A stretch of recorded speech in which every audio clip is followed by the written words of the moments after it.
నమస్తే, నేను మీ జయ. ఈ రోజుల్లో అందరం ప్రపంచంతో పాటు పరుగు పెడుతున్నాం. ఈ పరుగులో మన ఆహారపు అలవాట్లు మారిపోయాయి. ఫాస్ట్ ఫుడ్స్, పిజ్జాలు, బర్గర్లు ఇలా ఇన్స్టెంట్ ఫుడ్స్ని తింటున్నాం. ఇలాంటి ఆహారపు అలవాట్ల వల్ల ఎసిడిటీ, గ్యాస్ట్రిక్, అల్సర్ వంటి ఎన్నో ఆరోగ్య సమస్యల్ని కొని తెచ్చుకుంటున్నాం. ఇలాంటి అన్ని సమస్యలకి డాక్టర్స్ అయినా, ఇంట్లో ఉండే అమ్మైనా చెప్పే ఒకే ఒక్క ఉపశమనం పెరుగన్నం. మరి మీరు రోజు ఇంటికి కొనుక్కొచ్చే పెరుగు ప్యాకెట్స్ ఎంత స్వచ్ఛంగా, కల్తీ లేకుండా ఉందో తెలుసుకోవాలి కదా.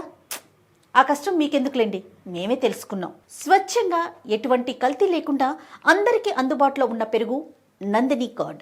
స్వయంగా నందిని వారు గ్రామాలు తిరిగి రైతుల దగ్గర నుంచి సేకరించిన స్వచ్ఛమైన పాలని 35 నుంచి 40 డిగ్రీల ఉష్ణోగ్రతలో వేడి చేసి బ్లాస్ట్ కూలింగ్ పద్ధతిలో ఆ వేడి చేసిన పాలని ఉన్న పలంగా చల్లార్చుతారు. ఆ తర్వాత ఆ పాలని ఫర్మెంటేషన్ కోసం ఉంచుతారు.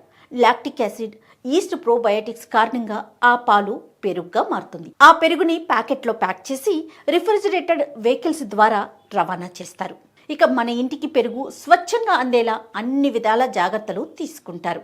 నందిని వారు రోజుకి 15 నుంచి 16 లక్షల లీటర్ల పెరుగుని దేశ విదేశాలకి సరఫరా చేస్తున్నారు. రోజు మనం పెరుగు తినడం వల్ల మన శరీరానికి, ఆరోగ్యానికి కలిగే ఉపయోగాల్ని ఒక్కసారి తెలుసుకుందాం. పెరుగులోని ప్రోబయోటిక్స్ మన జీర్ణ అవయవాలకి మరియు జీర్ణానికి సహాయం చేస్తుంది. ఈ ప్రోబయోటిక్ మనలోని రోగ నిరోధక శక్తిని కూడా పెంచడంతో పాటు మంచి నిద్రని కలిగిస్తుంది. పెరుగులో సహజంగా ఉండే కాల్షియం మరియు ఫాస్ఫరస్ వలన ఎముకలకి, పళ్ళకి దృఢత్వాన్ని కలిగిస్తుంది. పెరుగులో గుడ్ కొలెస్ట్రాల్ మన గుండె ఆరోగ్యానికి సహాయపడుతుంది. పెరుగులో ఉన్న ప్రోటీన్స్ మరియు గుడ్ ఫ్యాట్ బ్లడ్లోని షుగర్ లెవెల్స్ని నియంత్రిస్తుంది. పెరుగు తినడం వల్ల జుట్టుకి, చర్మానికి అవసరమైన పోషకాలు కూడా లభిస్తాయి. ఇదండి పెరుగుకు సంబంధించిన పూర్తి సమాచారం. ఇంకెందుకు ఆలస్యం, వెంటనే నందిని కర్డ్ తెచ్చుకోండి. స్వచ్ఛంగా, ఎటువంటి కల్తీ లేకుండా అందరికీ అందుబాటులో ఉన్న పెరుగు నందిని కర్డ్.